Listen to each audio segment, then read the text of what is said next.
بسم اللہ الحمدللہ والصلاة والسلام علی رسول اللہ۔ آؤ قرآن و نماز سمجھیں آسان طریقے سے 3 منٹ سیریز سبق نمبر 13A، جس میں ہم اذان کا کچھ حصہ سیکھیں گے۔ اس سبق کے ختم پر ہم 54 الفاظ سیکھ چکے ہوں گے جو قرآن کریم میں تقریباً 19,000 بار آئے ہیں۔ چلیے شروع کرتے ہیں۔ اذان۔ اللہ اکبر، اللہ اکبر، اللہ سب سے بڑا ہے، اللہ سب سے بڑا ہے۔ جو کچھ ہم سوچ سکتے ہیں اللہ ان تمام چیزوں سے بڑا ہے، اور جتنا زیادہ ہم اللہ تعالیٰ کے بارے میں جانیں گے اتنا زیادہ ہمیں احساس ہوگا کہ جو کچھ ہم سوچ رہے تھے اللہ اس سے کئی گنا زیادہ بڑا ہے۔ اگر اذان سن کر میں نماز نہیں پڑھتا، سوتا رہتا ہوں یا کام میں لگا رہتا ہوں تو مطلب کیا ہے؟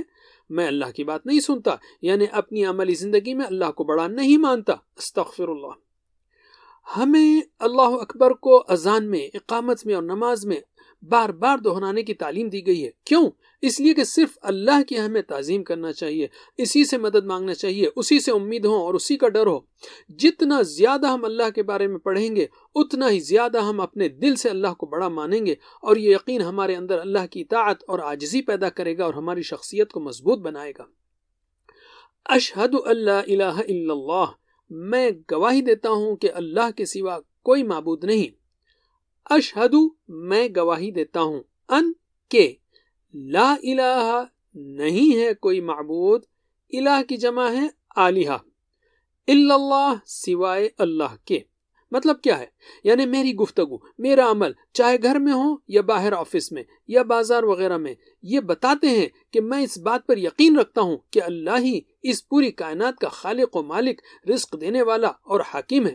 میں اپنی زندگی کے ہر معاملے میں صرف اسی کی اطاعت کرتا ہوں اور صرف اسی سے مدد مانگتا ہوں اور سب سے زیادہ اسی سے محبت کرتا ہوں۔ چلیے اب اذان کے ان ٹکڑوں کی ترجمے کے ساتھ مشق کرتے ہیں۔ اللہ اکبر، اللہ سب سے بڑا ہے۔ اللہ اکبر، اللہ سب سے بڑا ہے۔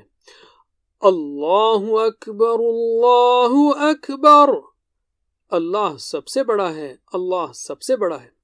اشہد، میں گواہی دیتا ہوں، اشہد، میں گواہی دیتا ہوں، ان کہ لا الہ، نہیں ہے کوئی معبود، لا الہ، نہیں ہے کوئی معبود، الا اللہ، سوائے اللہ کے، الا اللہ، سوائے اللہ کے۔ اشہد ان لا الہ الا اللہ، میں گواہی دیتا ہوں کہ نہیں ہے کوئی معبود سوائے اللہ کے۔ آج کے لیے اتنا ہی کافی۔ جزاکم اللہ خیر، والسلام علیکم ورحمۃ اللہ وبرکاتہ۔